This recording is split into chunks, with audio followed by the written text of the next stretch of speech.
What is going on, guys? Welcome back to We Want Picks. My name is Jacob, aka the Freckled Salamander, here to give my quick pick video for UFC Edmonton.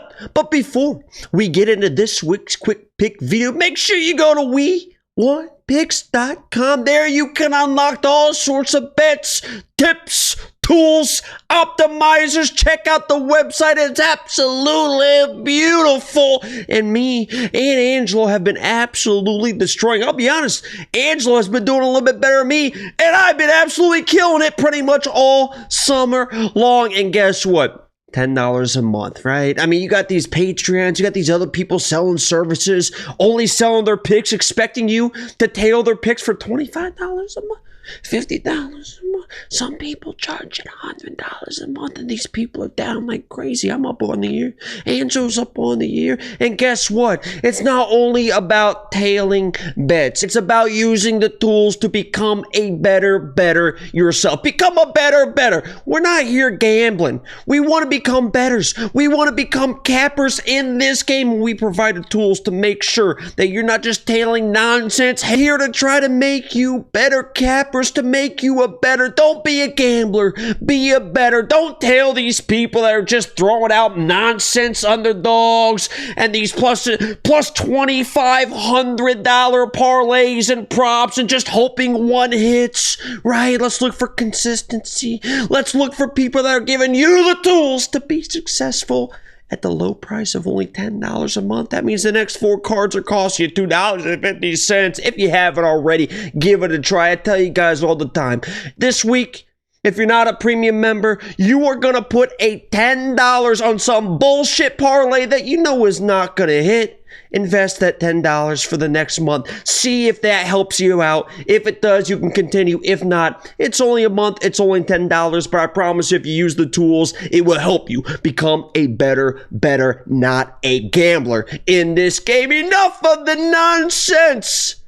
Let's get right into the picks. First up, we got Jack Shore versus my guy, my boy, Youssef Zalal. You know I'm going Youssef Zalal here, but I will say this fight could be close. I know Youssef Zalal in his UFC return have kind of been steamrolling everybody, and I hope that he does steamroll Jack Shore, but Jack Shore is a little bit better than Billy Q, a little bit better than Jarno Aarons. This guy has been there, done that, been around, has nice, solid boxing. I wouldn't be surprised if this is a little bit of a closer decision. Now, if Zalal is able to get the wrestling going, get on the back, he is going to be live for a submission. But this could be one of those throwback Zalal fights where he's dancing around. Jack Shore with that clean boxing, can't really find him, is trying to just slow the fight down by holding Zalal against the fence. Zalal not doing that nonsense, getting off the fence, touch, move, and Zalal wins this decision. I hope he wins inside the distance. I hope he smokes him. But I do believe that Zalal is a little bit better everywhere. His movement isn't like a normal boxing movement. It's almost like a modified Dominic Cruz. The footwork on the outside, the stick, the move, the footwork, the circle out. I think Jack Shore's going to have a hard time boxing him,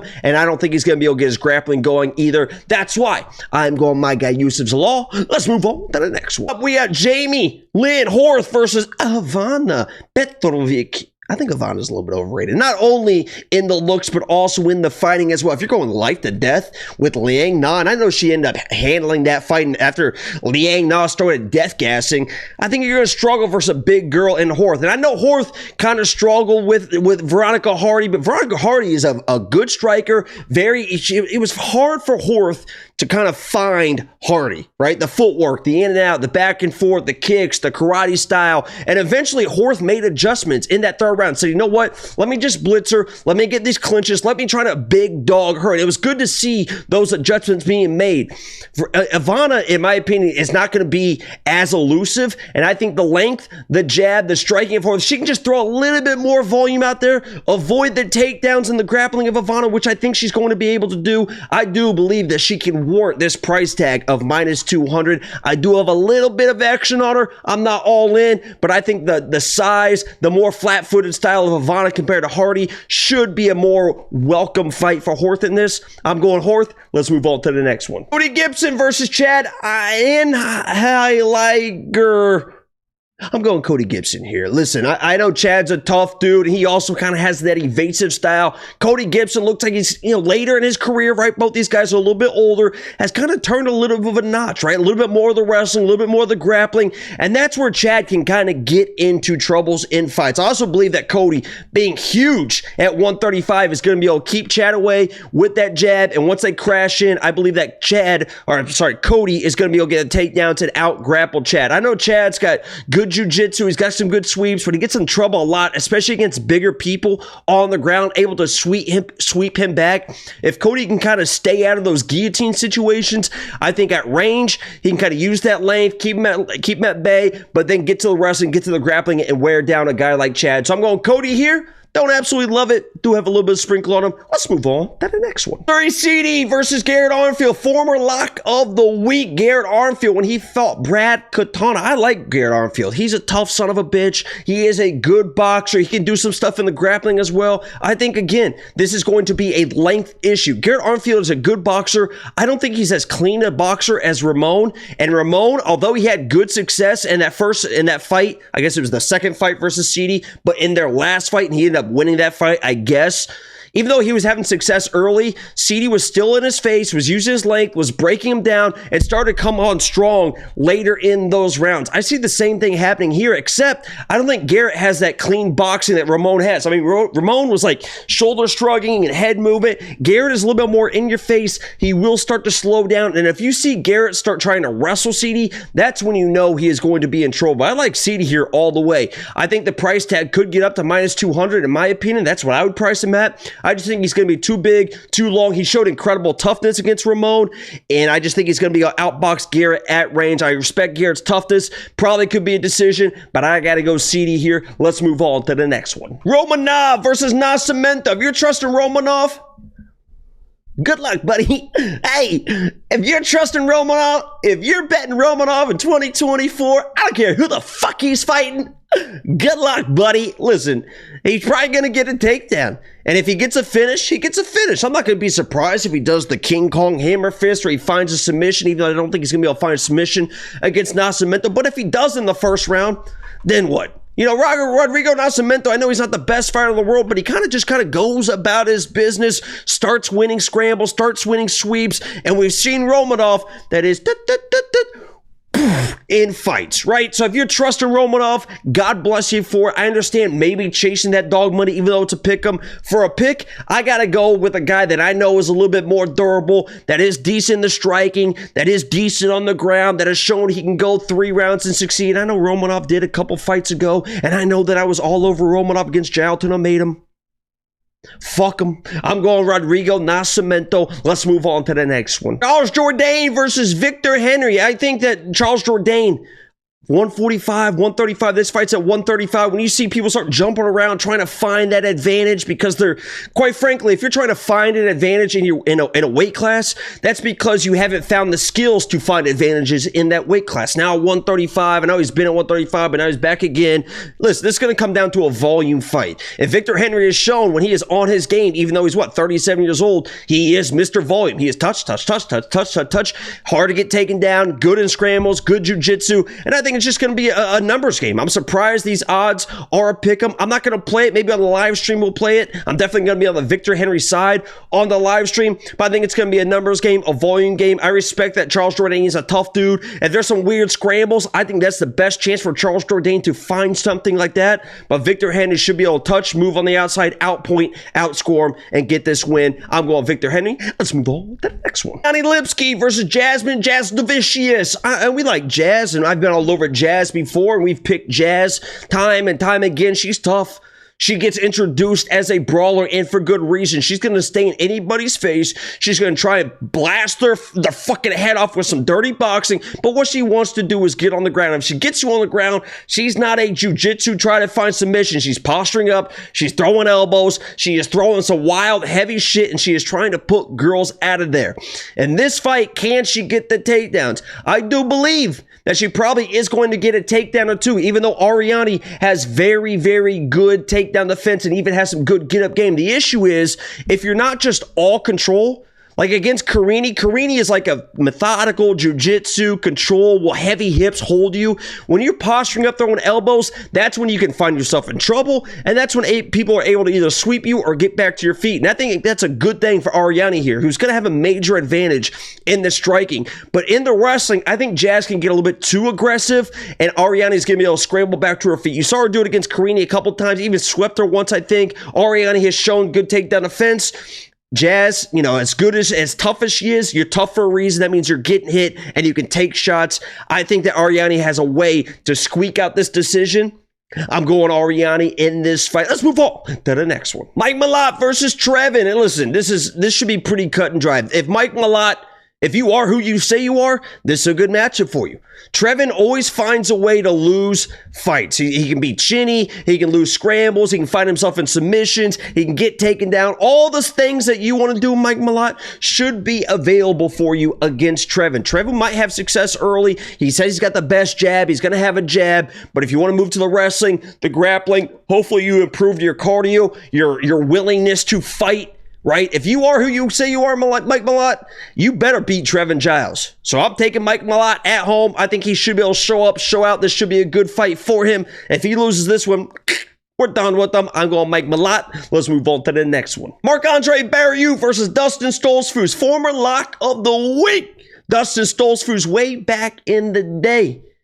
I'm going Dustin Stoltzfus here. I think that he's an underrated wrestler, underrated grappler. He has gone away from it at times, and he's found himself into trouble. And I know people are going to say he's a chinny dude. He got front kicked. He got spinning back elbow. If you watch some of those shots he ate versus Puna, he's actually got a pretty decent chin, but he does eat a lot of shots. That's why I'm steering away from him a little bit, because he does not move his head at all. I mean, he is like a Muay Thai guy, just kind of eating shots. Underrated power in his hands. But what I like about him in this fight was, after the Bruno fight, you could tell the game plan was to wrestle and grapple Bruno. He didn't. Well, he did, and then he didn't. He ended up getting knocked out. He said after the fight, I let everybody down. It wasn't part of the game plan, and I'm embarrassed. That, to me, says he is going to use his high-level wrestling and grappling in this fight. And Marc-Andre Barriault has shown that he can be taken down. He's taken down by Fluffy. I had my lock of the week, Jourdain fucking Wright against Marc-Andre Barriault, because I knew that he can be taken down, and Jourdain fucking Wright was ragged on this guy.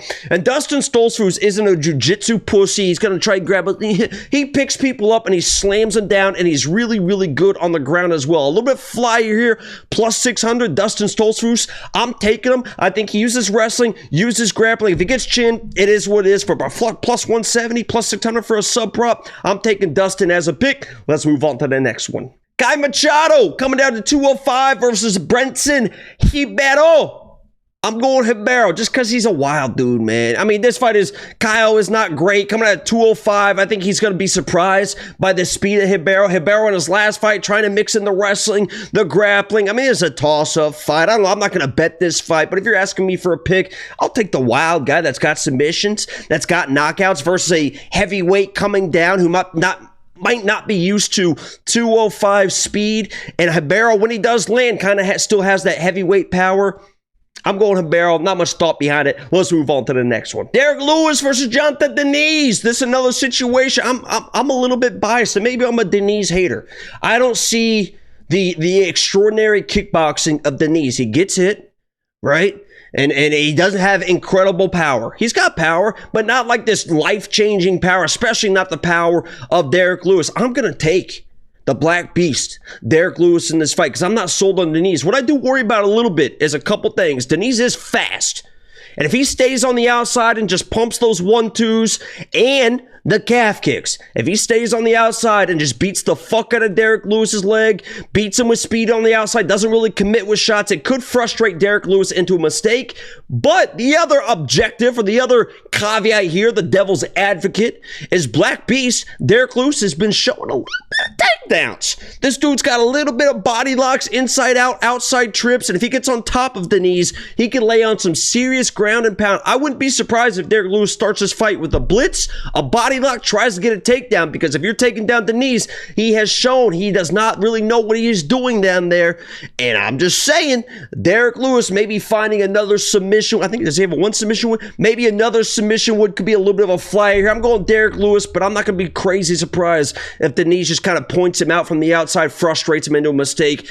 But in a fight, a fist fight, I'll take Derek Lewis at dog odds all day, every day. Let's move on to the co-main event. Main event time, we got Rose Namajunas versus Erin Blanchfield. I'm not a fan of either one of these girls, so I think you guys can listen to me. I think you guys can trust me, right? I had Manon to beat Rose. I had Manon to beat Erin, right? I had a Manon to beat Rose. I'm not a big Erin. I've always said that Erin Blanchfield is not very good, but listen, I know that people are going to say, oh, Rose and the Tracy, and she was able to defend it. She was grappling Tracy and stuff. She lost the last 2 rounds of that fight.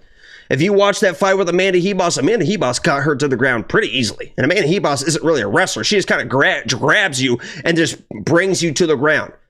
And Erin, against Manon, people, couldn't get a takedown versus Manon. Manon Farrow was fucking huge.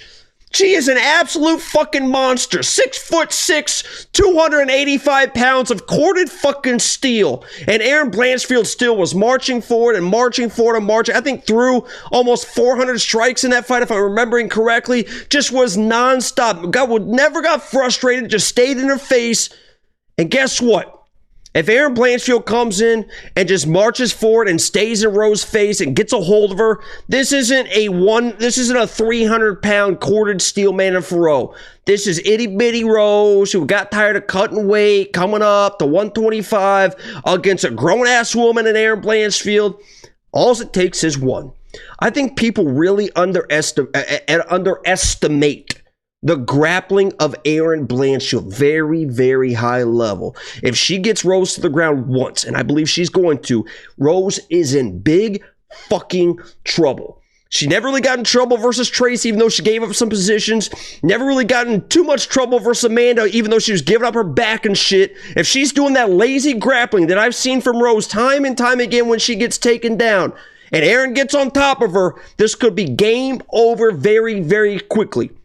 I know people like Rose, the dance around the bigger cage, oh my God, blah, blah, blah, blah, blah. This is definitely a buy low situation for Erin Blanchfield. I don't like her. I don't think that she is anything in this division unless she cleans up her striking. But against a girl like Rose, she can just bully Rose. And if she gets her to the ground, it's in big trouble. I think she does get the takedowns that she needs. Even if they don't come early, they will come late. Erin Blanchfield is never going to fucking stop. Not for 25 fucking minutes. And that's why she's my pick. Erin Blanchfield. Let's move on to the next one. And Moreno versus Amir Albazi. And this is going to be, you know, there's a couple caveats in this main event. First of all, what Brandon Moreno is going to show up. Is he motivated still? The former champion lost his belt against Brandon Royval. It was kind of a weird fight. What kind of mental aspects is he bringing into this camp, into this fight? He kind of said, I want to take some time off. Maybe I'm done. Maybe I'm not. Is he doing it just for fun? Does he still have that drive to chase that championship level once again? Amir Albazi coming off heart surgery, neck surgery. If he didn't have the heart surgery, he was going to be paralyzed. The neck surgery was major neck surgery. So now you have Brandon Moreno, who's kind of already accomplished everything and is showing up, and we don't know, does he still have that drive, versus Amir Albazi, who's coming off neck surgery, who still seems to be driven even more. Here's the little analogy that I'll give you. And this is kind of like, you know, skill for skill. I know Brandon Moreno's good. He's a tough dude. Doesn't really handle power well. Can get taken down. Can lose some scramblers. Amir Albazi is going to have the power advantage. He's going to have the wrestling advantage. He's probably going to have the grappling advantage, right? If Brandon Moreno at this point in his career, if he's having neck surgery, he's done. Right? I mean, he knows he's accomplished it all. He's good to go. He's not gonna force things. Amir Albazi coming off neck surgery, working back to the gym, working his ass off. You see the Instagram shredded, looking good, still wanting this championship level fight. I gotta go Amir Albazi here. I think the drive is there. If you watch that Kai Kara-France fight, I believe Kai Kara-France is a better, faster boxer with better takedown defense than Brandon Moreno. I know Brandon Moreno beat Kai Kara-France, but it's a little bit of a different fight there, right? And if you watch that Albazi Kai Kara-France fight, Albazi still had him in fucking trouble. I broke down the Chimaev-Whitaker fight, and I said, listen, I understand that Usman survived and people worried about blah, blah, blah, but Chimaev had him in fucking trouble. Talk about Usman in the first round of that fight. And if he gets in that same position with Rob, he's going to fucking submit him. That's exactly what happened. Albazi basically had Kai Kara-France submitted in like, I think it was the third or the fourth round. Rear naked choking, didn't quite have the angle, but it was fucking there. If he gets that same position versus Brandon Moreno, which I believe he's going to find at some point, Brandon Moreno is just going to tap out, he's done. Or he's just going to get choked out. I believe that Amir Albazi is driven. I believe he's got the tools to beat a Brandon Moreno. Brandon Moreno's tough, but he doesn't handle power well. He shows damage when he gets...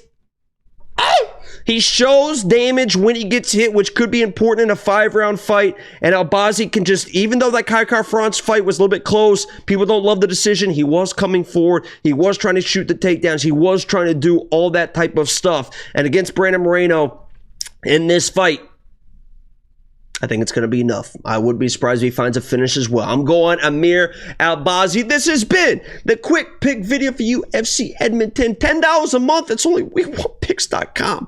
Go check it out. Like the video if you haven't already. Subscribe if you are new. My name is Jacob, a.k.a. the Freckle Salad Man. I'm out. Peace.